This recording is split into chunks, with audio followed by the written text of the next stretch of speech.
Meus amigos e minhas amigas, meus jovens padawans, que momento maravilhoso pra gente ser nerd. Cara, esse episódio 6, eu sei que a gente já tá agora um pouco atrasado pra entregar aqui pra vocês, mas, cara, se você ficar apegado a essa coisa de só vir no momento e deixou passar, esqueça, você não é um fã de Star Wars. Agora, se isso tá pulsante no seu coração, é hoje, é amanhã, é qualquer dia pra gente lembrar deste maravilhoso episódio 6 que o livro de Boba Fett trouxe pra gente. Então, senta aí que a gente vai viajar, sorrir e contemplar esta maravilha que nos entregaram, que é 100% fanservice. Bora!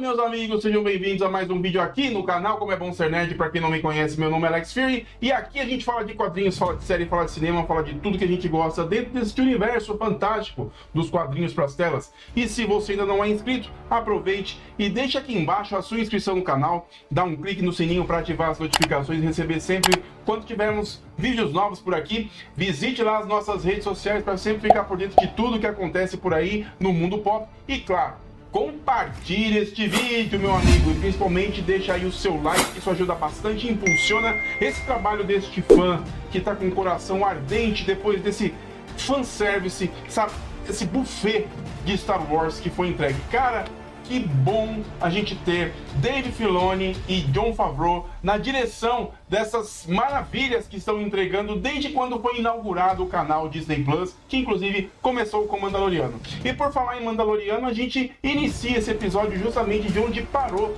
o quinto, né? Poderia ter uma ruptura no meio do caminho, mas exatamente nós vamos nos encontrar com o pequeno Grogu. Cara, eu não esperava menos e foi justamente o que me foi entregue. Ele sendo treinado pelo Luke Skywalker, e eu vou falar, que efeito de deepfake que fizeram dessa vez, que é praticamente o Mark Hamill restabelecido, rejuvenescido, exatamente como se a gente tivesse acabado de assistir o Retorno de Jedi. Cara, que delícia, cara. Francamente, que delícia ter assistido tudo isso e da forma como foi entregue. E mais do que isso, no meio desse cenário, nós temos ela. A Ahsoka Tano está de volta dentro desse contexto, inclusive ela está lá junto com o Luke Skywalker, acompanhando, guardando pelo lugar para garantir que os treinamentos do pequeno Grogu sejam efetivamente concluídos. E que epopeia, meus amigos. Aliás, logo que você chega nessa parte do episódio, nós vemos uma série de droids que estão construindo o templo que vai ser o local onde vão ser ensinados os primeiros Jedi. E no caso, sendo apontado ali, o pequeno Grogu será o seu primeiro Padawan, se for parar para pensar. E a gente adentra nesse contexto. E, cara, que espetáculo! A gente tem não só essa qualidade de CGI que fizeram no rosto do Mark Hamill, que inclusive é o próprio Mark Hamill que empresta o seu corpo para fazer essa adaptação para esse episódio. Ficou sensacional, ficou perfeito. Aliás, a polêmica que rodou na internet era que o Sebastian Stan, né, o Soldado Invernal, faria emprestaria o seu rosto para CGI e seria a interpretação mais jovem do Luke Skywalker. Mas não, é o próprio Mark Hamill. Bom, saindo dessas questões, cara, o que é espetacular no episódio é como o Jon Favreau e o Dave Filoni tiveram cuidado de colocar elementos que transportam você de volta para este universo canônico dos 3 primeiros filmes de Star Wars. Principalmente no momento do treinamento do pequeno Grogu, quando o Luke Skywalker coloca ele na mochilinha, exatamente como ele fez com o pequeno Yoda, quando eles fizeram aquele treinamento. Cara, é uma sequência de similaridades que são, cara, um carinho pra você que é fã, pra nós que somos fãs. O bacana é como os diálogos, inclusive, também se encaixam. Desculpa eu estar muito empolgado de falar, mas é que foi muito especial esse episódio, a forma como isso aconteceu. Aliás, por falar em especial, eu quero pontuar uma coisa aqui. Tem muita gente colocando o coitado do Boba Fett de lado, porque nesses momentos do episódio as coisas começaram a deixar ele um pouco como secundário e o cenário ganhou espaço pro próprio Mandaloriano. Mas não se esqueçam que a existência da série, o livro de Boba Fett, nada mais é do que uma sequência direta de O Retorno de Jedi, e o personagem é canônico sim, ele posiciona questões importantes sim, e a formação a constituição, a construção dessa história, desse arco de história, precisa ter realmente essa presença do Grogu, do Luke Skywalker, da Ahsoka Tano, e esse passeio que o Din Djarin está fazendo dentro de tudo isso. Ele está posicionando a história, valorizando o que está por vir, meus amigos. E olha, continuando a falar do Luke Skywalker, dentro da questão do treinamento, tem também o porquê do Din Djarin ter ido até lá. E ele foi justamente para poder entregar o presente que o pequeno Grogu, ele se propôs a entregar. Até então a gente não sabia, a líder mandaloriana forjou com a ponta da lança de Beskar um material para entregar para o Grogu, mas até o momento nós não sabíamos o que era. E no meio desse passeio, né, obviamente o Din Djarin não quis estar com o pequeno Grogu. Aliás, ele não pôde estar, até por uma questão ideológica. Ele resolveu, depois de uma conversa com a Ahsoka Tano, em não ficar e apenas deixar com a própria Ahsoka e entregar para o Grogu o presente, para mais pra frente no episódio ele poder ver o que era realmente que o Din Djarin deixou para ele.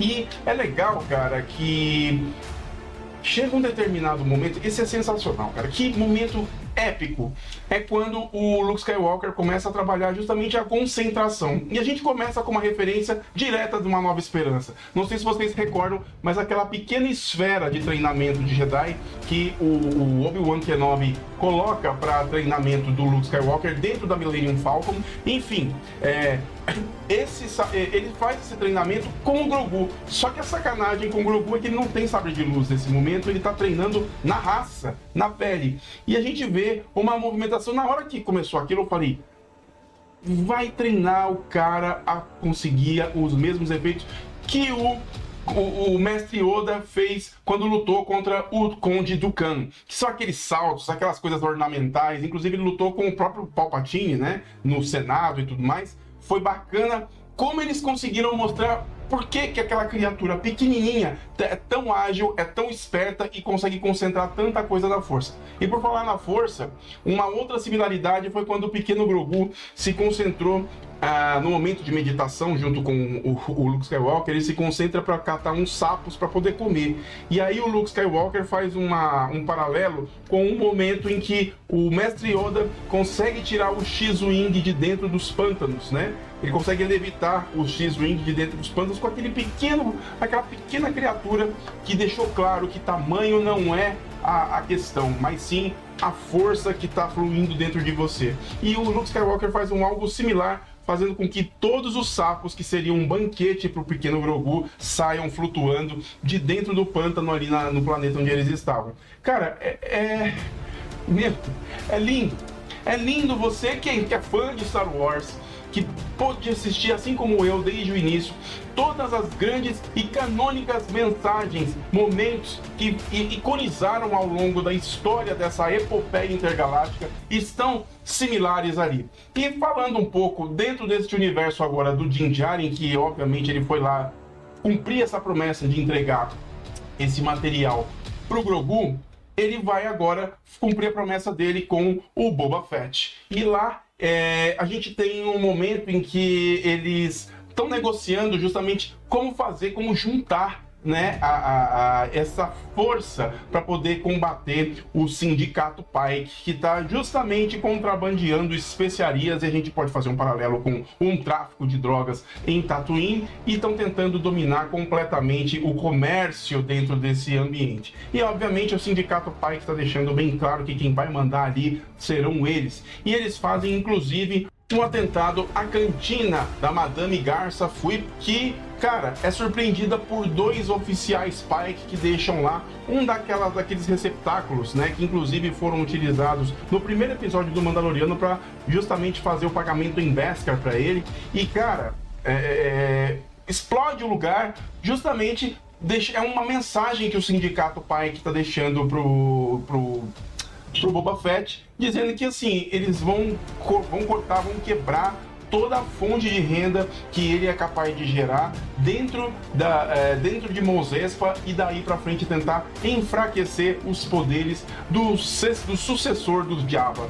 Cara, o negócio fica esquentado. Mais do que isso, o Sindicato Pike é tão ousado que eles estão fazendo, inclusive, contrabando nas terras de um dos personagens que também foram apresentados em O Mandaloriano, que é o xerife Cobb Vanth. O xerife Cobb Vanth, que justamente é o xerife da cidade de Mos Pelgo, que também é uma pequena província que faz parte lá de Tatooine. Ele pega justamente os caras fazendo um contrabando e, obviamente, num embate estilo faroeste, ele acaba deixando todos eles ao léu e deixando o recado para nunca mais voltarem por ali e deixando um dos Pike indo embora com o seu speeder e deixar o recado para o seu líder da espécie dos Pike. E deixa para trás, inclusive, um baú com a especiaria, como se fosse uma espécie de areia dourada, que eu acredito que ali seja o material que eles utilizam para traficar. E, obviamente, isso não vai ficar barato e, como Mos Pelgo é uma cidade muito pequena, uma coisa muito quase esquecida no meio de Tatooine, obviamente a cobrança dos Pike será levada a sério. E no meio disso tudo, a gente vê o xerife Cobb Vanth, o seu auxiliar, e eles ali sendo...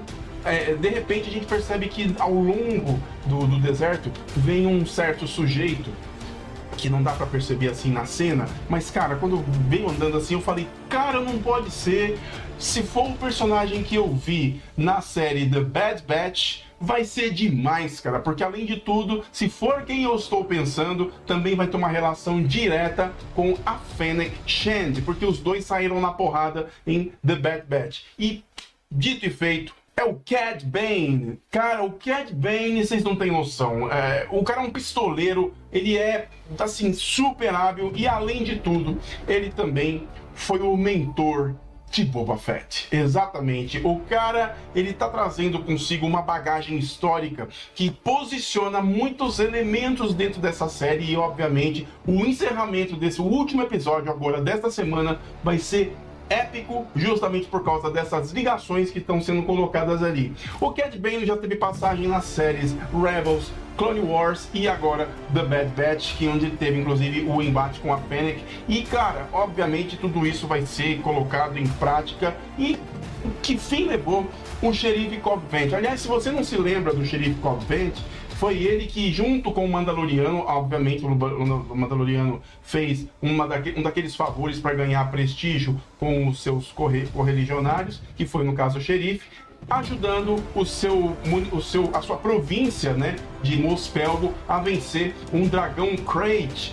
que inclusive nesse episódio 6 a gente vê o Sandcrawler, que é o carro, né, aquele tanque gigantesco lá dos Jabba, né, carregando em cima do capô o crânio, né, do dragão Krayt, que foi abatido pelo Mandaloriano lá na série, acho na primeira temporada, na segunda temporada, né?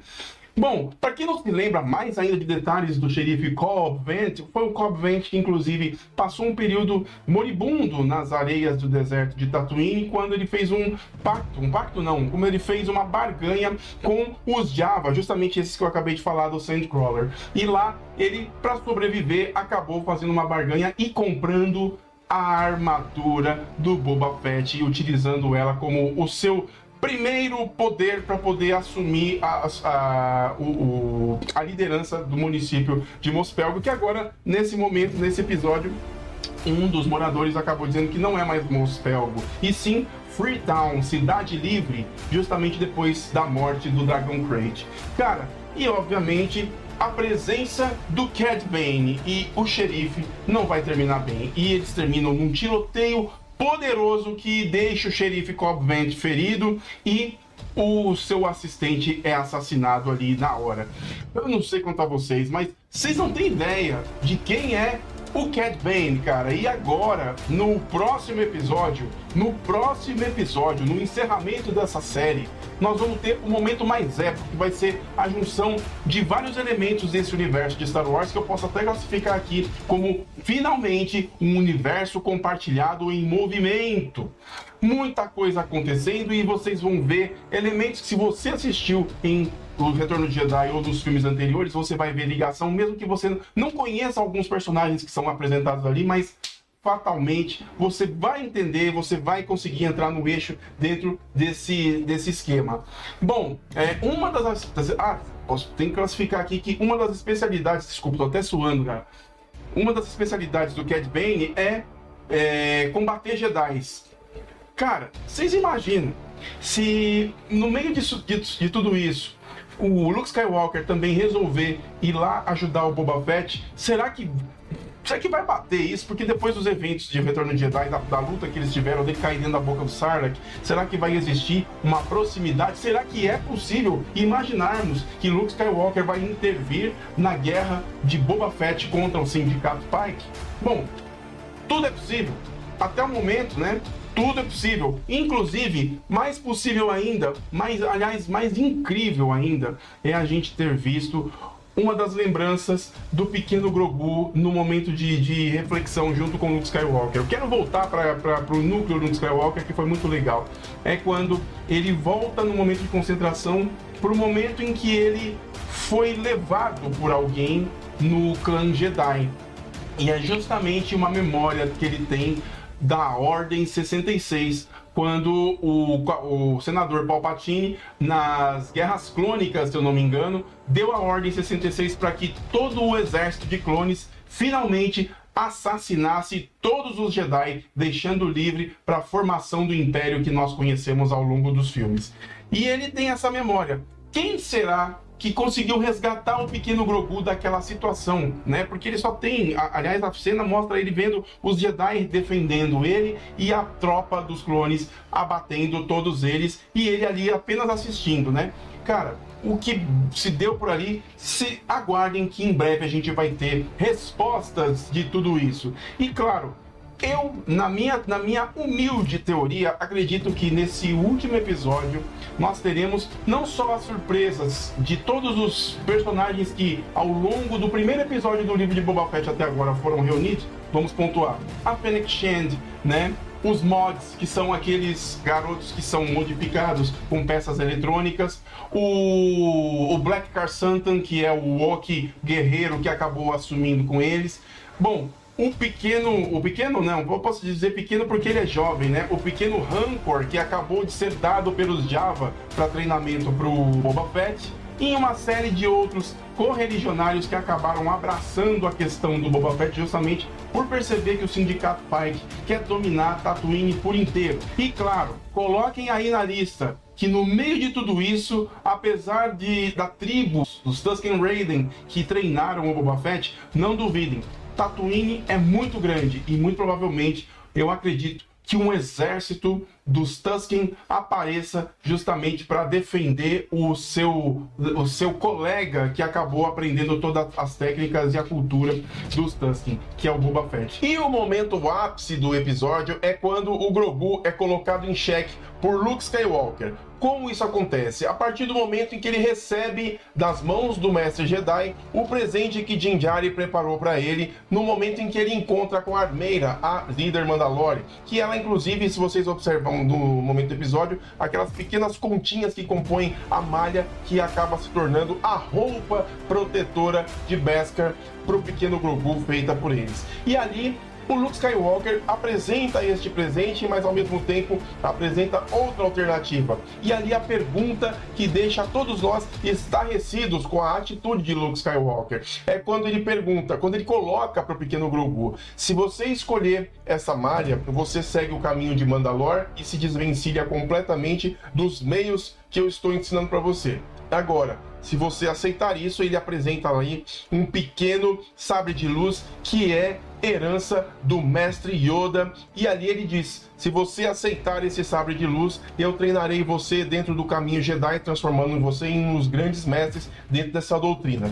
Só que ali, pra mim particularmente, eu achei uma coisa um tanto quanto forçada para o pequeno Grogu, porque ele é apenas uma criança dentro do que é a raça dele, uma criança de 50 anos de idade, exatamente, ele é um bebê de 50 anos de idade. Só que ele tem, ao longo desse percurso do episódio, a gente vê uma razão dele não querer sair por esse caminho Jedi, que é quando ocorreu a Ordem 66, que eu disse há pouco tempo, onde o pequeno Grogu viu o que acontece quando os Jedi entram em ação, o que acontece dentro desse universo. Então, quando ele viveu essa experiência, ele estava sendo treinado para ser um pequeno Jedi, mas ele se desvencilhou completamente disso depois que a Ordem 66 dada pelo Palpatine foi dada. E não se sabe quais os caminhos que Grogu viveu depois desse evento. Se ele se escondeu, se ele foi, enfim, raptado, se ele se escondeu para algum lugar, não temos essa resposta. O que sabemos é que aquele evento foi extremamente traumático para o pequeno Grogu. E agora ele teve com o Din Djarin a primeira oportunidade de afeto, de aproximação, de carinho, e obviamente a gente tem a sensação, eu pelo menos tenho a sensação de que a escolha vai ser pela malha de Beskar e ele vai seguir o caminho do seu companheiro. Aliás, tem uma observação que eu quero fazer aqui. No Caça Naboo N1, que o Din Djarin acabou adquirindo com a sua colega em Tatooine, a gente percebe que no cockpit aqui de trás, né, onde geralmente as naves, do conceito visual de Star Wars, tem sempre um droid que fica ali controlando todos os gadgets que são necessários para manter a nave em funcionamento. Mas ali, o Din Djarin, como ele não tem esse apego com os droids, aliás, ele tem aversão a droids, ele deixou uma pequena cúpula de vidro que eu particularmente entendo que ali vai ser talvez um lugar onde o Grogu vai acompanhá-lo em suas viagens e aventuras intergalácticas. Bom, fica a pergunta no ar, mas acima de tudo eu queria saber como que isso vai se concluir, porque se o pequeno Grogu fizer a escolha realmente pelo Beskar, obviamente a gente já tem um anúncio de que o primeiro estudante da Academia Jedi de Luke Skywalker foi quem justamente deu a sequência para a trilogia depois dos filmes originais, que é o Ben Solo, mais comumente conhecido por todos como Kylo Ren. Exatamente, galera. E cara, eu acredito que o que a gente achou que não seria canonizado vai ser a partir daqui com esses eventos. Bom, só nos resta saber o que vai ser mostrado a partir do 7º e último e épico episódio de O Livro de Boba Fett. Sentem-se, se preparem, respirem, porque quarta-feira agora vai ser épico. Se preparem que vai ser um dos momentos de Star Wars tão importantes quanto foram os outros nas séries do Mandaloriano e em outras que são vertentes daí. Cara, eu tô muito feliz, eu espero que vocês tenham gostado do vídeo, me desculpem se eu fiquei muito empolgado ou se esqueci algum detalhe falando tão assim efusivamente com a emoção de fã de Star Wars, mas se preparem que a gente vai ter grandes emoções no último episódio. Eu agradeço muito a presença de todos vocês, espero que vocês tenham gostado do vídeo. Deixa aqui embaixo seu comentário, porque é com ele que eu vou saber quais são as expectativas de vocês também, ok? Eu vou ficando por aqui, um grande abraço e até mais no nosso próximo vídeo. Valeu!